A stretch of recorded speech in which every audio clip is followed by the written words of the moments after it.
Hello, everyone. My name is Nauraiz Rana, and I'll be hosting today's program on New Wave Global. And today we won't be discussing our usual topics related with politics, the geopolitics of the world, or the economy, but something that has been the talk of the town very recently and actually even currently. We will be covering the T20 World Cup that Pakistan is playing in the US and will partly play in the Caribbean as well. And to join me here for the discussion and the analysis, I have two very esteemed guests. First, I would like to introduce Mr. Haris Mir. Haris was very recently the general manager of the Islamabad United PSL team, PSL franchise, which just won the most recently concluded version of the PSL. Previously, he was the chief operating officer of Quetta Gladiators, another PSL franchise.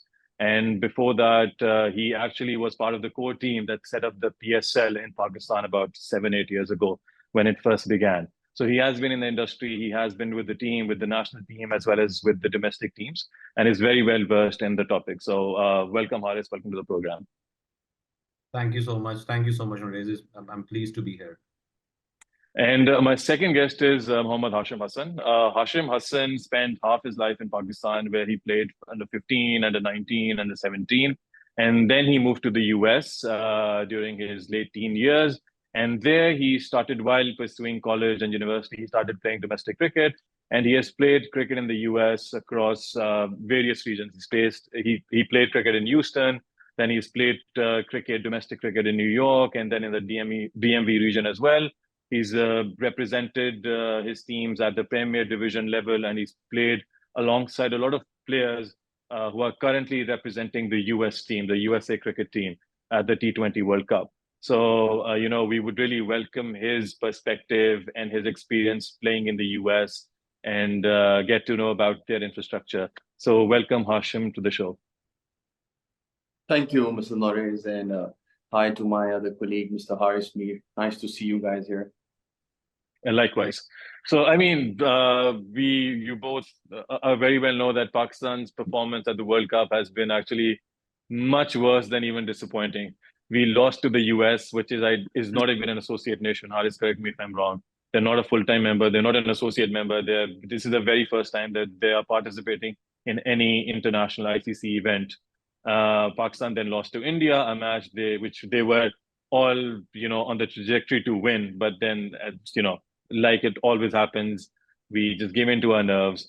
And then the third match, they won against Canada. But again, Canada is not a team which is, that tends to compete at the level that Pakistan tends to compete at.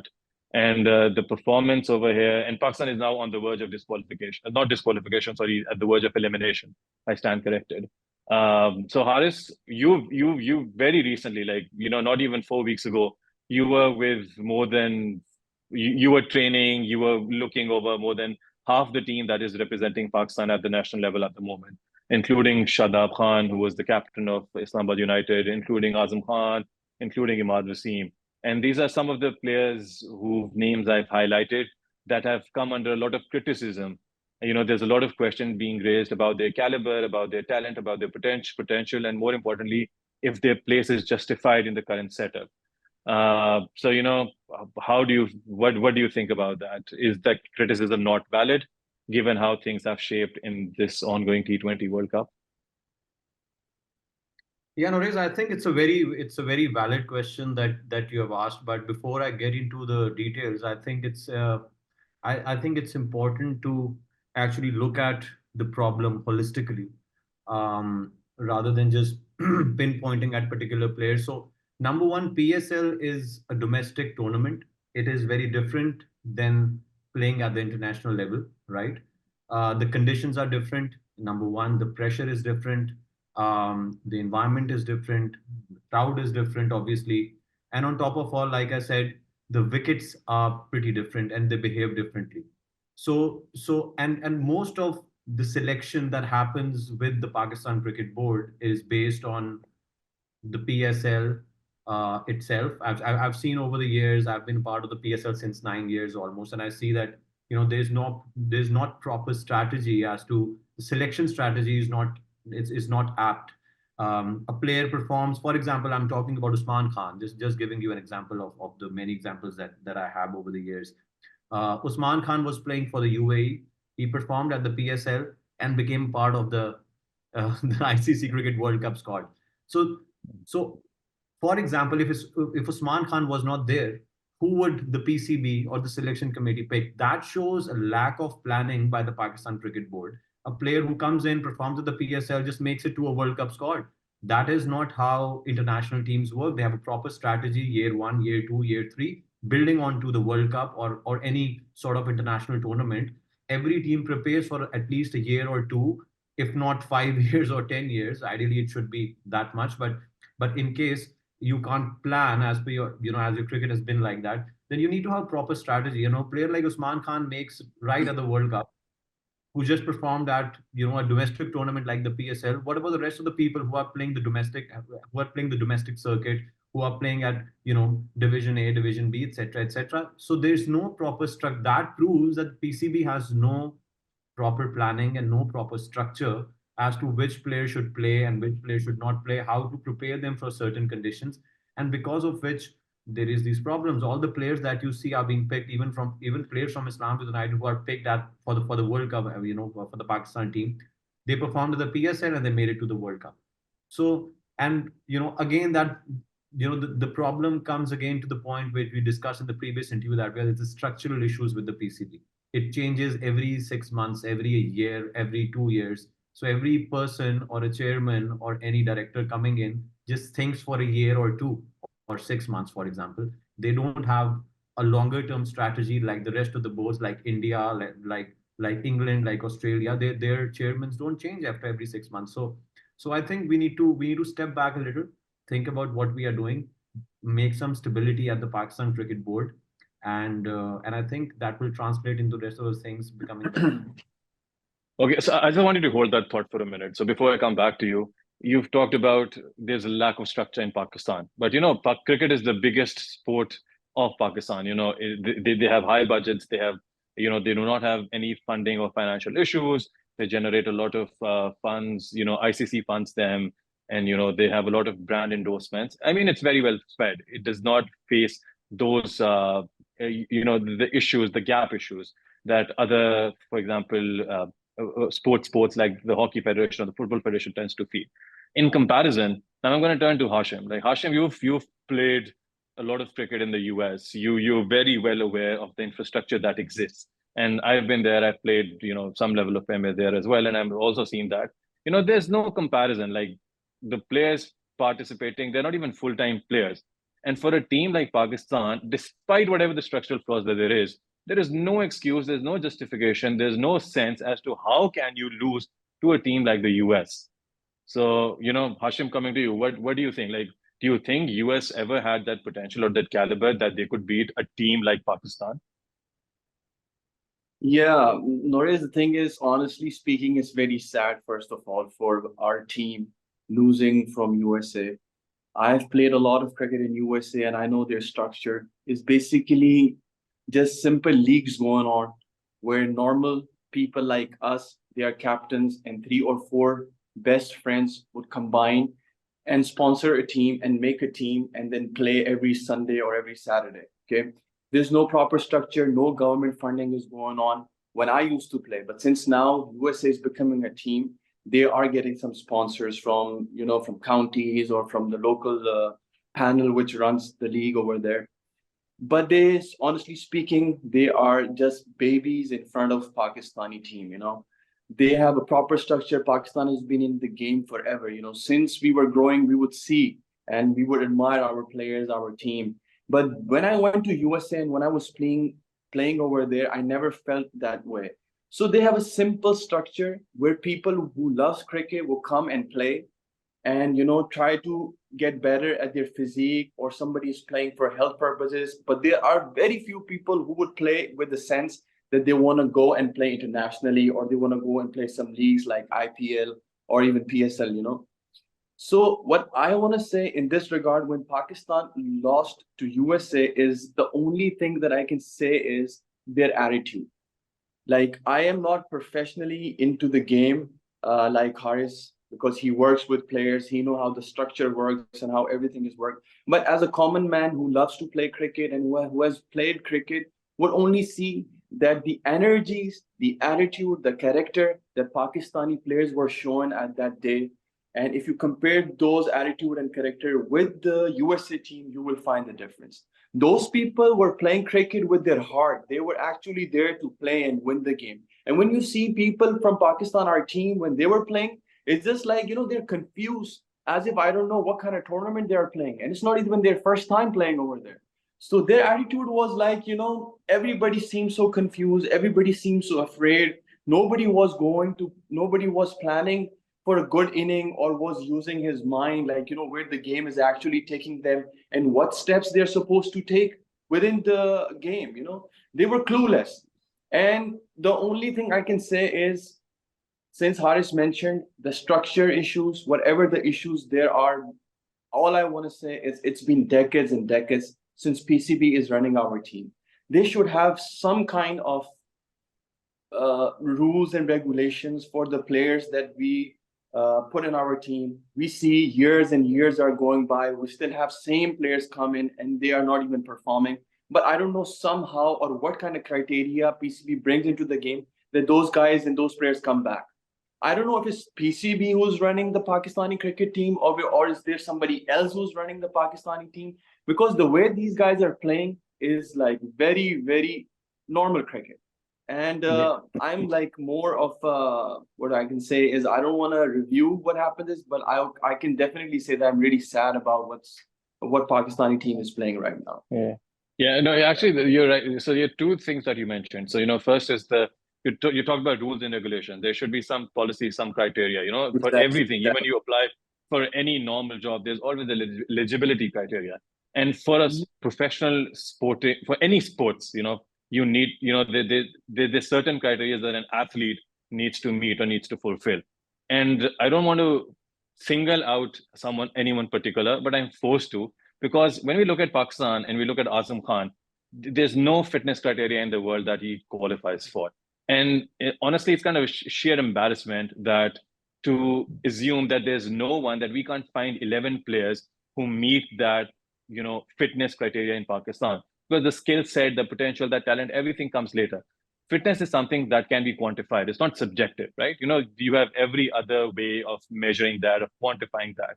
But, there are no rules and regulations. It's as if, it's law of the jungle. You have one set of rules for someone else. Let's say if Umar Akmal, he wasn't in the good books. And even at the peak of his, career, he was sidelined because he was unable to fulfill the fitness criteria. And now we see someone like Azam Khan, actually, who's barely averaging 10 runs a game. And he still continues to play despite being the most unfit player of all cricket playing nations in the world. How do you justify that, Haris? I think it comes down to the same thing, that we have no selection criteria basically, and there's lack of planning. If you see in the past 5 years, the board went through some radical changes and literally every year. So if I say that again and again, that if someone comes in and the issues are more than what I'm stating right now, it's not just the structural issues, it's strategic issues as well. And we can discuss those as we go further in this call. I think a board needs to be run and governed by a professional for at least 5 years for the duration of the term. And there needs to be some sort of KPIs attached to the chairmanship as well. If you're going to change your chairman after every 2 years or after every year and a half, and it's going to be a political appointee, it's not going to help. Let sports be, a little different, a little segregated from politics. I personally have my concern over the Prime Minister being the patron in chief for literally all the federations that I've worked for. Let it be hockey, let it be cricket. So hence all of the appointments are political. So first of all, I think we need to get rid of that. That's the core issue. And we need to have some stability. If there's no stability right at the top nowadays, then you can't expect the organization to function in a way that it's stable. And you can't even expect the cricketers to actually play in a way that there's stability in their gameplay. There's no game awareness when the team is playing. Now there are strategic issues as well. There is an academic block at the National Cricket Academy, and when I was working the first year of the PSL, I saw that there was nothing academic about that block. There was nothing happening on the mental conditioning of the players. Once you play at such a level like the World Cup or the Champions Trophy and at an international stage, the players need to have game awareness. The players need to have mental strength. The players need to have pressure handling skills. And how do you develop those? You develop those by putting them in a situation like this whilst they are at their initial level of their career, under 19s, under 16s. Nothing do we do on these players. And that is why we are not able to have a proper criteria of selection. For example, in England, you can't be a captain of the England national team unless you have captained the under 19s. Do you think there's no rule like that in Pakistan? Anyone can come in and become the captain. We take decisions on literally our gut feeling, and that happens at the very top level, at the middle level, and even at the bottom level. So unless or until we fix that, all of these issues, the criteria of selection, when I say the criteria of selection, the fitness that you pointed out also is kind of governed into that system as well. So all of these issues will be addressed once we focus on making PCB an organization, a professional enterprise with some stability. Otherwise, these are the results that we are going to get, and I will not blame the players for it. This is the job of the PCB to actually decide, and who to send. They have to decide that. There's actually, it's a fair point. Like, no one is kind of absolving the management. I think it comes back to the fact that there's such instability at the governance level, and whatever we see manifesting in our political landscape, the same is kind of mimicked and reflected at the PCB, because it's a culmination of everything politically volatile happening in the country, and it happens once at one place, it happens elsewhere as well. But then you lose to teams like Australia, England, India. We've had the discussions, and these analyses have gone on for years and years and decades. Where it's more like a balanced, criticism, where you say that, those boards, they have had more stability and Pakistan hasn't. But then coming back to the fact that losing to a team like the US, like the team like the USA, where Hashim would testify to that, and Hashim want to know your opinion. Like, they don't have grounds. Trust me when I say that. Like, they don't have grounds. They play in high school backyards. They don't have turfs. Some of them are like matting pitches. Some of them are astroturfs. Like, they do not even have the basic facilities. At least these players, the 11 players who are playing for Pakistan, at least 5, 6, 7 of them have been with the national team for the last 7, 8 years now. They've played the Champions Trophy. They played the 50 over World Cup. They played the T20 World Cup. And for them to reflect an attitude as if they're like a team, a bunch of amateurs, you cannot absolve them. You need to hold them accountable. And it seems, and there's one thing that Hashim pointed out as well when he was speaking earlier, is the fact that it's like, it seems as if someone else is running Pakistan cricket team or selection, not the PCB. And there's some rumors that there's some marketing agency who's been able to construct a lobby. I'm guessing you would know more about it. I would come back to that later. But coming back to Hashim, I don't want to pivot away too much. But then, the fact about the infrastructure in the USA, like, would you agree? Like, they don't even have places to play, and yet they've been able to pull that feat against Pakistan. Actually, yes, Nauraiz. I think the thing is, I played cricket over there. I played in Houston, Texas. I played in New York. I played in Virginia.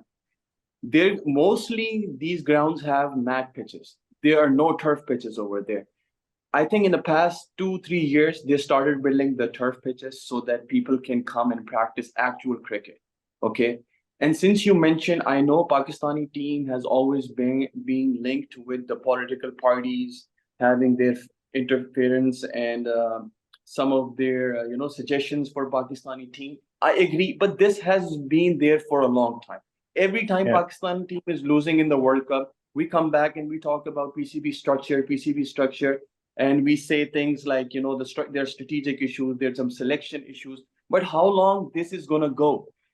Playing with a team just like USA, you just don't want to blame the PCB structure or anything like that. It's just a simple game. You are playing with young boys. You have to go there. At least you have to show some courage, and you have to show some character where you can tell, we've been playing cricket. We have some experience, and we want to show that. But these players, exactly. If I was being a part of a cricket team, and if I was playing that match, what I would think is, man, this is my time. I want to show people. I want to show my team. I want to show my country I got some level, I got some talent in me, and I would want to play that game as if I want to win this. Any Pakistani player who played that game, and also including the game in India, nobody showed that attitude. Nobody was trying to act as if they want to win the game for our country. They were just coming and playing as if somebody is dictating them, okay, now you have to go there and that's your role. You have to go there and you have to do this. But nobody just want to play their heart out. Nobody want to play their mind out.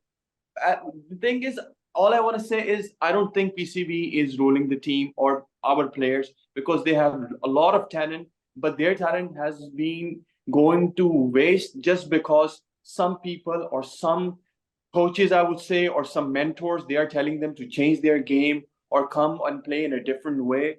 You know, it's totally unacceptable when you lose with a team who literally I played like 3 years ago. I would say 3 years ago I was playing, there was no turf. And the ground where Pakistan and India played in New York, Nauraiz, you won't believe, 6 months before I played a game in the same ground, and that ground has bumps in it.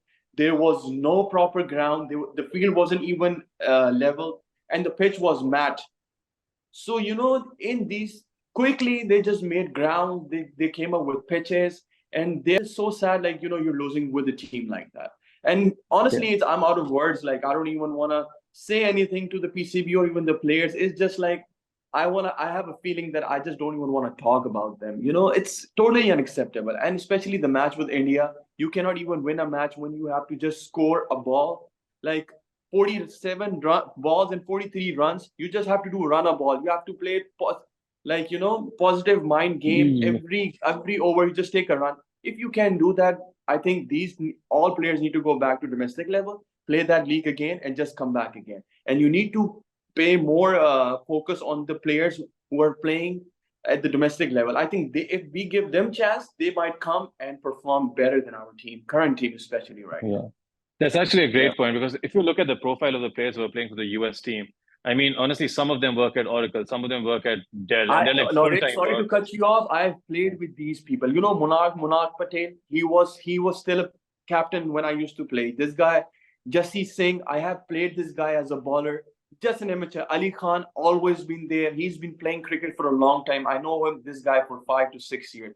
He's been putting a lot of energy into the game. If you see his mindset, if you see his physique, if you see his fitness level, just when you compare to like Azam Khan, I don't know. I don't think so. PCB is going to select that guy. It's somebody else or some agencies. You know, you're right. I don't know if you want to talk about it or no, but I know there are some people who are putting their players into the team and just come over there. Literally, I played with these guys. Literally, and they are coming up and they're beating. I wasn't even expecting that Pakistan and USA match would even be that much close. But even losing to that team is very sad. You know, I know, absolutely. I absolutely agree. It's like excellent points. Like when you have, for example, a runner ball, when you need 47 to win or 43 balls again, and you have 8 wickets in hand, I mean, anyone should be Exactly. able to do that. You really can't blame the chairman at that point. It's at that point, it's just up to you to finish off the game. And the fact is that all these players, they feel that regardless of how they play or how they perform, they have the license to carry on. And I don't know where they get their license from, because they no longer feel the need to prove their mettle at the domestic level. And what should happen is that each and every one of them should be, you know, demoted back from the national team, back to, you know, be sent to the domestic circuit, get them to play against the domestic players at the first class level, perform again, you know, find their place on merit, then come back. And I think And Haris showed. lately, you know what happened is Pakistani team, their pays, whatever the money they've been getting was also increased so that we can motivate these players to come and play positive cricket. But none of this is helping. None of this is helping. We need to go back to the PCB or some structure. We need to come out with issue. If you see India's cricket is also influenced by political leaders. Okay, don't get us wrong. There's only Pakistani team, but why they keep on winning these tournaments? Because they want to do something. You know, they're coming with some concern. They want to make their country number one in the game. You know, they want to show the world. You know, we're investing money and we're bringing some results. And Pakistan, on the other hand, you have the most funds. I think this is the only one sport in Pakistan that has the most money.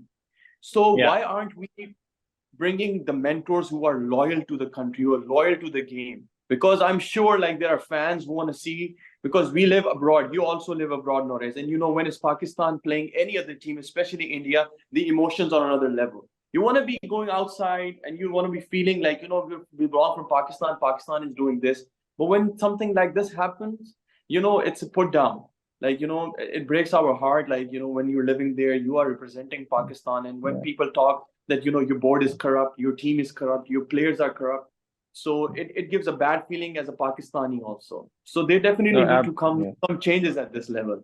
Yeah, 100%. No, and before we wrap this up, Haris, one last thing to you. I know you said that it's not, you don't want to blame the players, but the fact is, if you look at Virat Kohli, he's probably the best batsman at the moment, and he's been the best batsman at the international circuit for a long, long time now. He's dominated the sport, and whenever you listen to him, you talk to him, he's obsessed with his fitness. He wants to maintain that fitness. He speaks of how he's always fueled and he's always, there's some drive in him. So that drive is never embedded with you, or, is never injected by the chairman or by your manager. It's something which comes from within. And when you look at Pakistani players, I mean, we've never seen anyone remotely like that, who's that driven, who has that fire within him to go out there and, be the best version of his own self. On the contrary, we look at they're unprofessional, literally. That's simply put. They're so disloyal and they simply are. And, there's no other way to it. And then coming to the last point, we've heard rumors that there's a certain marketing agency that has created a lobby, which tends to propel the same set of players again and again. And they've had quite an influence on the selection of the Pakistan team. How true is it? And how detrimental is it to Pakistani cricket? I think every country has agencies. Every country has some strong agencies and some weaker agencies and some mid-level agencies as well. I've worked with literally all the cricket boards across the globe, and same is the case with Pakistan. Sorry, apologies. And I think what you said is right. There are agencies here who have majority of the players that you see in the team, and then there is another agency which has other players which are equally strong. So, and both of these agencies keep on kind of competing with each other in that regard. But like I said, it's the job of the PCB to maintain that. Every cricket board deals with these agencies, right? Every cricket player across the globe is handled by a player agent or an agency who has one or more players that represent that agency. So I don't think I will take that as an excuse of the team not performing well. I think if the PCB is being influenced by one agency more than the other, then does that mean that there are some corrupt malpractices happening at the board, in the board? Yeah, that could be true. Not that I know of it, but that could be true because I do see some players playing in the cricket team, and I see some that there could be other players at the domestic level who could be in their place. And when I link but they never get the opportunity.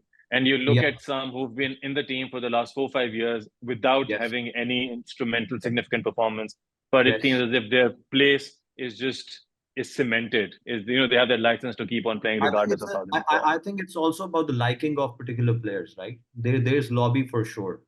Exactly. I was about to come to the same point, Mr. Haris Mir. The thing is, you've been a general manager for Quetta Gladiators.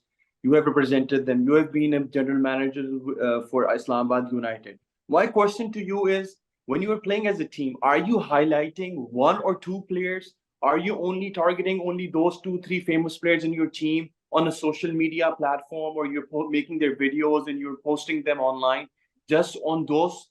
Your focus is only on those players, or your focus is on the whole team, so that everybody feels important and everybody is feeling that way? Like, what is the mindset when you're trying to go as a team over there? Are you just targeting? Because if we're talking about the agency thing, I think the agency is targeting 2-3 players in our team, and that's the only thing they have, and they want to just highlight that.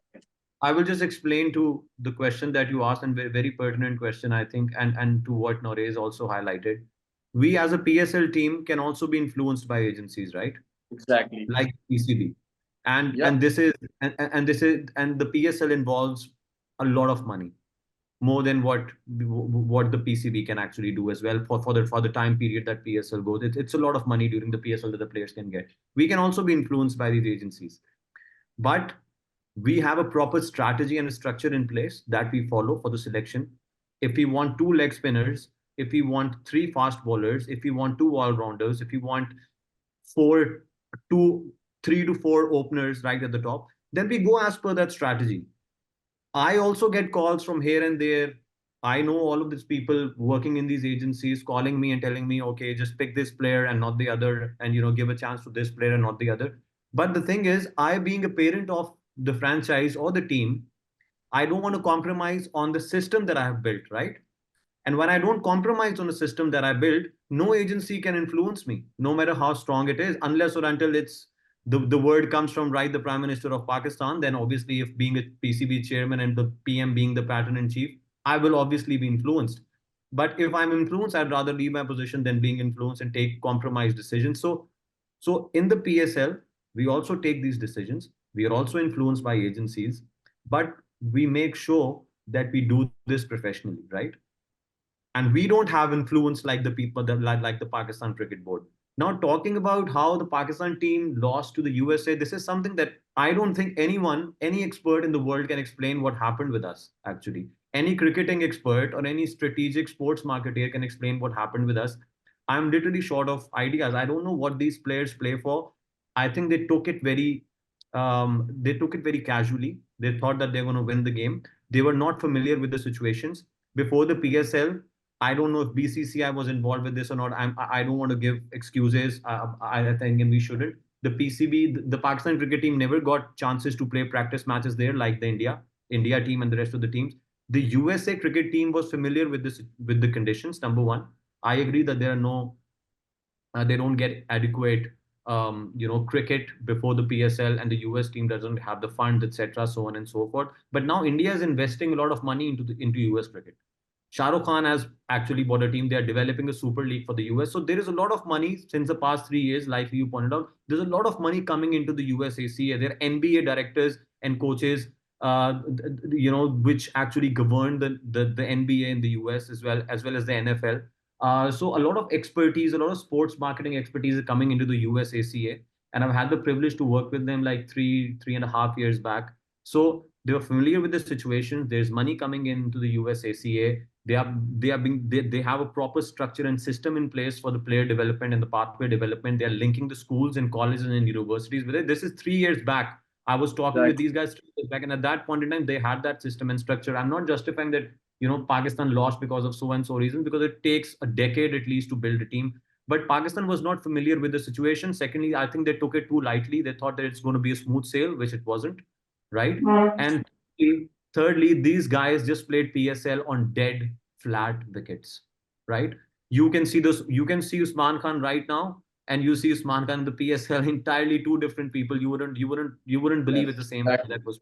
So I think these three reasons: they took it too lightly, not familiar with the conditions, and lack of practice at the local venue that they were given to the Pakistan Cricket Board. I think three things coming together created the result that we witnessed, for which we are all too sad, actually. So I have nothing more to say. I don't think I can.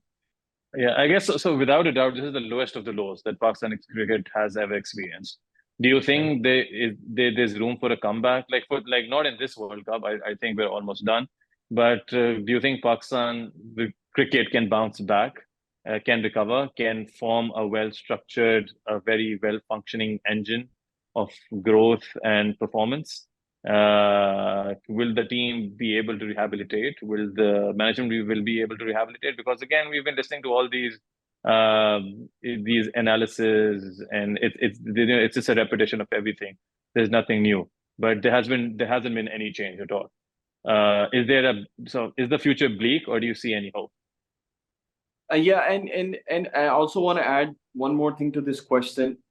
It should be put as if we know where the problems are. Every year we come up, there's a corrupt system in PCB board. There is a corrupt system when you are selecting the head coaches and the coaches.